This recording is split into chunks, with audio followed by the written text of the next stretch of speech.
All right, this is Chelly, and we're going to ask him a couple questions about with human development regarding work and family conflict. First off, what is your age? 25, What is your race? African American. What is your educational level, like the highest you've reached? I am a junior in college. Okay. What is your work status? Are you full-time, part-time?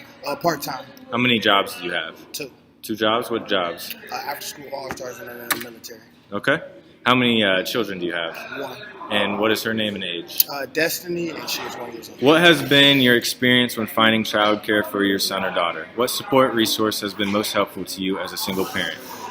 The experience it can be very difficult, especially trying to find a childcare that works around your budget and your price range as well as your schedule. We definitely had help from her side of the family to definitely find childcare for her. What do you think the biggest difference is between your own life as a single parent and your peers who are raising children in a two-parent household? Time and money.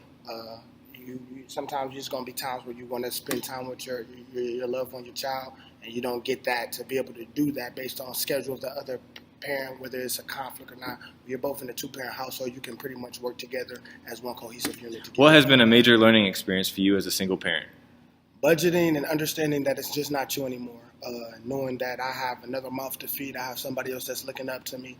I have to be a mentor, a father figure, and actually be a stellar parent. Even though it's times that I know I'm going to make mistakes, I know that all eyes are always going to be on me at all times. So I got to make sure I do the best that I can. In what ways has being a single parent affected your work and family balance? Sometimes I have to leave work early because she's sick, or I have to take time off because she has, sick. I can't just, go and do what I have to do. And then at the same time, I have family that stays in Cleveland, so she doesn't get to see her grandparents all the time because I can't make that trip every day like I would if I could be there. So, everybody, has to try to play a role, and everybody doesn't get that equal opportunity to do that at all times when you're a single parent. So. Have you had to leave work for a family issue or leave your family for a work issue? If so, can you tell us about one of those instances? Yes, I have. My daughter, she had diarrhea, which is kind of disgusting. But she at daycare, she's not allowed to go to daycare the next day until she has to have the data for all that to work out. And I had to leave work and take the next day off to not only pick her up and take the next day off so she could stay home with me and watch over her so she could get better. So I had to take that time off. All right. Are you the sole provider, or do you receive some child support? Does being the sole provider for your children have a major effect on how much time you get to spend with them? If so, in what ways? Well, even though we stay in separate households and we have the single parent role, we have a 50-50 custody with our child. So, we both try to provide a 50-50 equally, whether it be for daycare, food, water, or whatever the case may be. So we try to make sure we can work those things out and be adults about the situation and make sure everything is taken care of for the best interest of the child. So.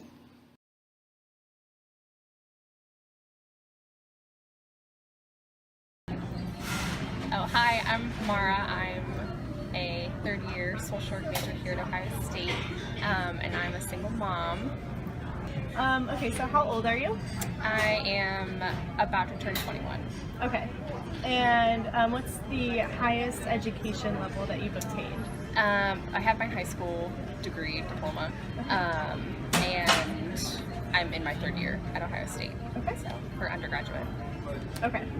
And then what's your work status? I'm currently working at the Make-A-Wish Foundation part-time. And then are you a full-time student, part-time student? Full-time student. Okay. Yep. Okay. So you have one job outside of school? Yeah. Okay.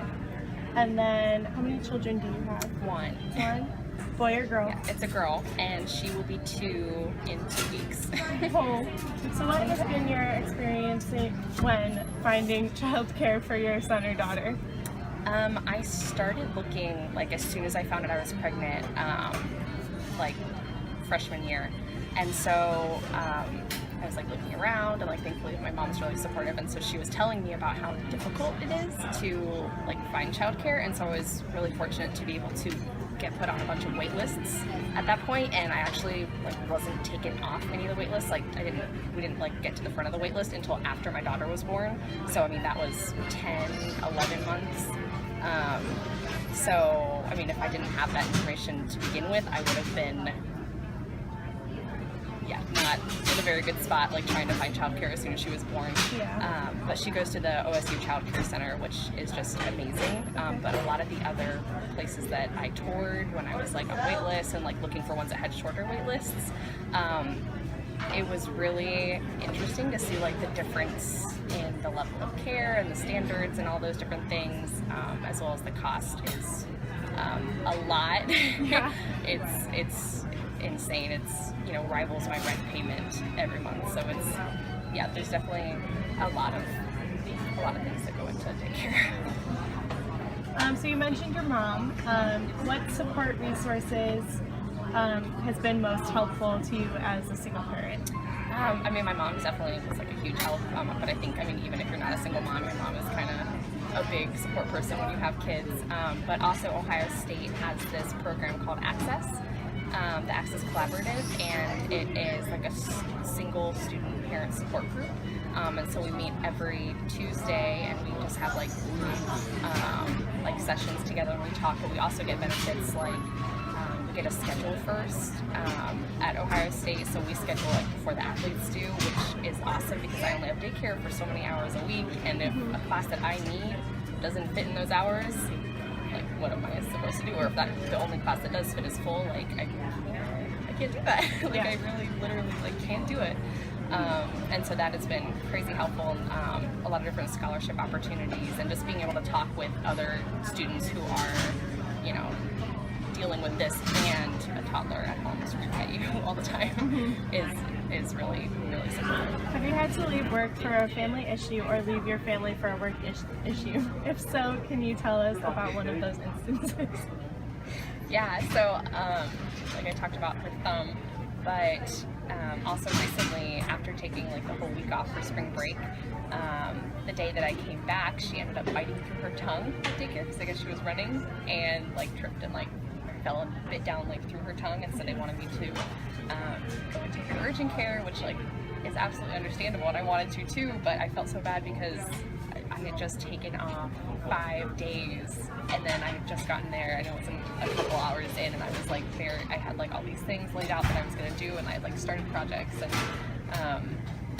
I had to go, so that was really difficult, as well as, you know, they do like parent kind of get-together things at her daycare sometimes, and 90% of the time I can't make it because, you know, there's not another parent to go with her, or there's not someone to like switch out, and like you miss work this time, I miss work this time, or something like that, so I don't get to go to a lot of those things, which stinks.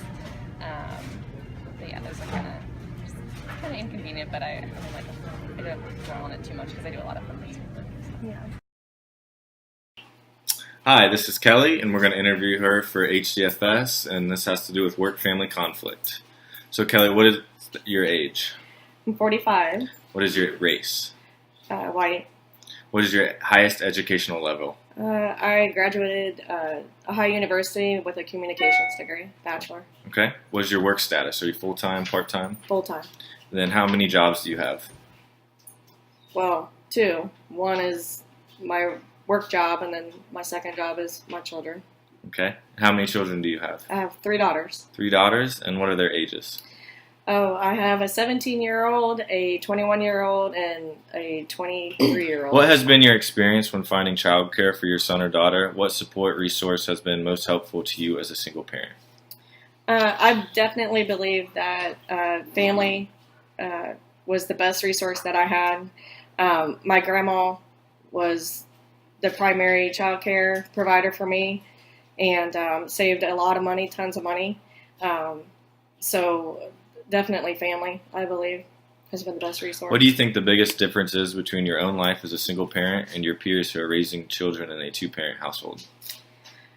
Well, I definitely think that it's the time. I'm working full-time and have been working full-time for the last 15 years with the 3 girls. If they get in trouble, I'm the mom and the dad.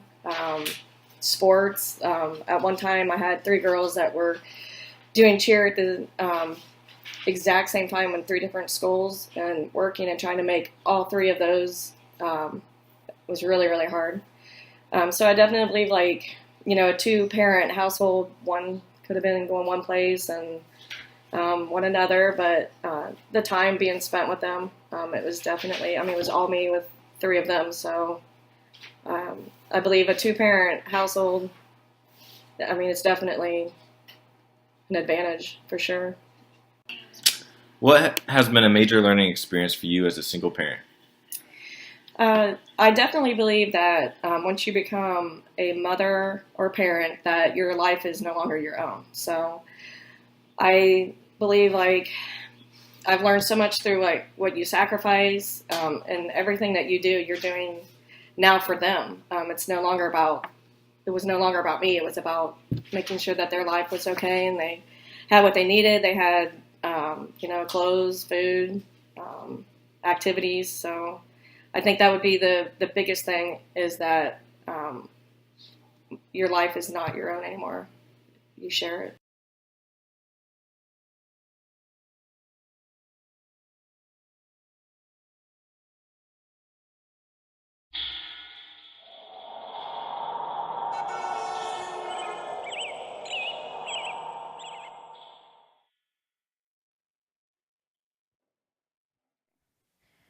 Good evening, everyone. So, when you think of a typical American family, what comes to mind?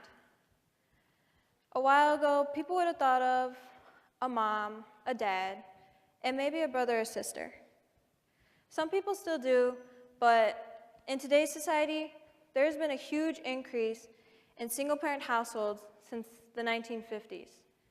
Many children are living in a single-parent household with only one parent for support, love, and guidance.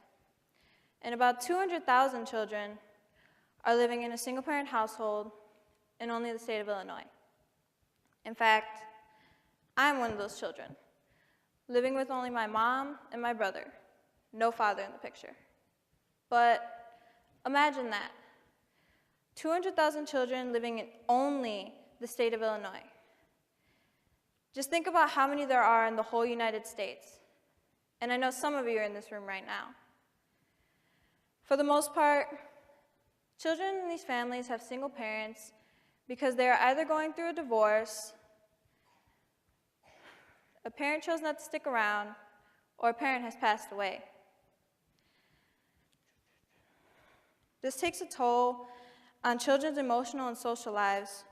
It controls almost every part of their lives. They grow up differently because parents have to take on 2 roles and are under more stress trying to support the family while at the same time being there for the kids. It doesn't always work out well because while worrying about other things, another might be left out, such as just being there for the kids. Speaking to a consultant from a single-family organization, Single and Parenting, Kathy Fallon had mentioned that the most common problem in a single-parent household are parents being too busy working and providing for the family, not enough time paying attention to children's emotional needs. So children become depressed and detached from their social lives because they have other responsibilities and have to cope with their problems at home. Eldest children end up having to take up so much more responsibility, taking care of younger siblings, or even taking care of the household because they are the oldest. In my home, my brother is 10 years older than me, and he's always been obligated to take care of me, hearing, "Watch over your sister, watch over your sister." Even now, I'm old enough to take care of myself, and my brother Rodney still has to watch over me sometimes. Even though he says he doesn't, he always says he's only here for 911. My mom never brought around any other person in the family. I guess not to step on my brother's toes with him being the man of the house, and to not make me uncomfortable. I've always saw my brother as a role model and a father because he was all I've ever known since I was little. So it's always just been me, my mom, and my brother.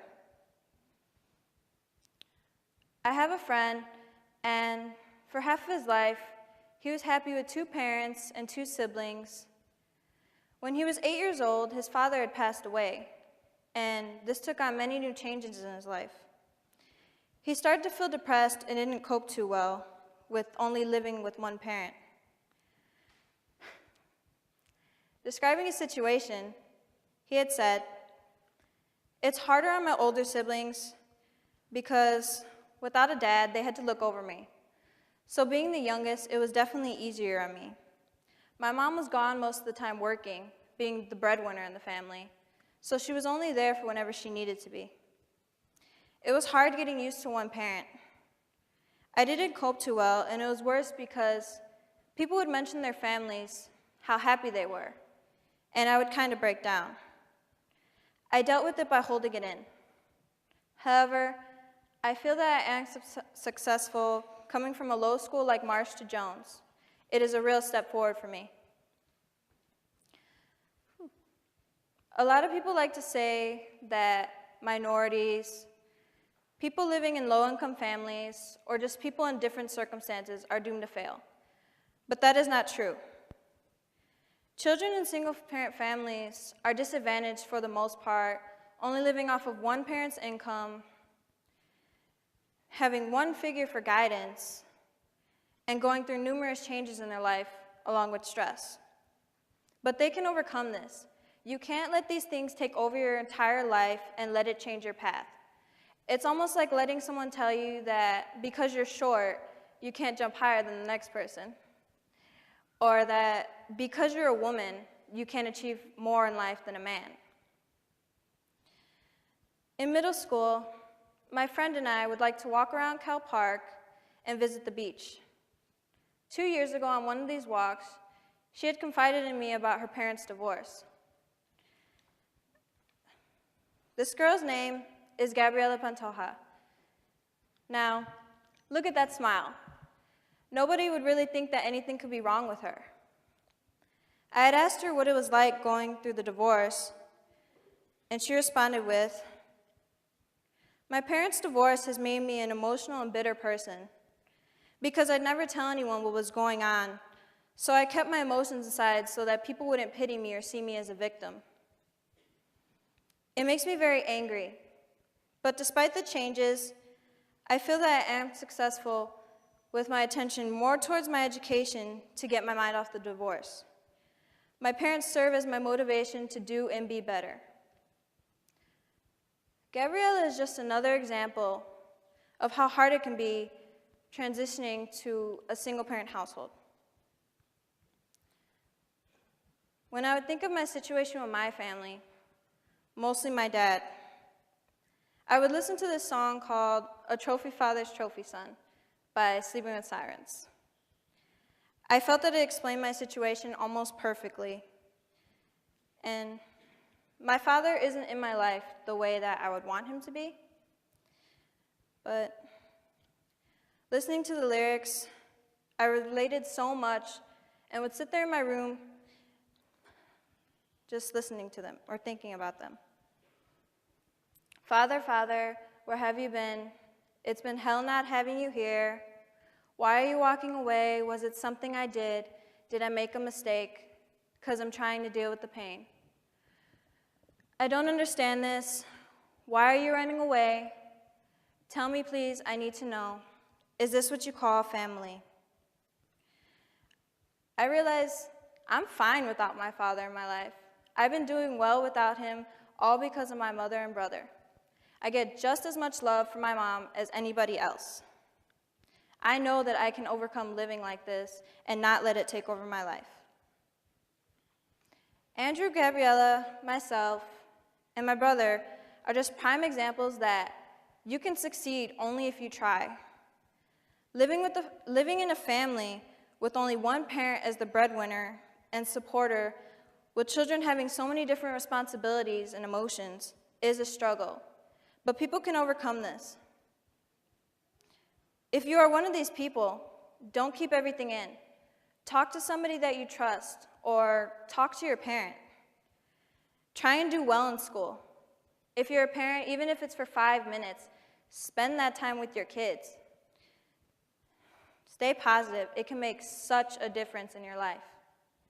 The smallest thing can make the biggest reaction. You just have to take that one step. Thank you.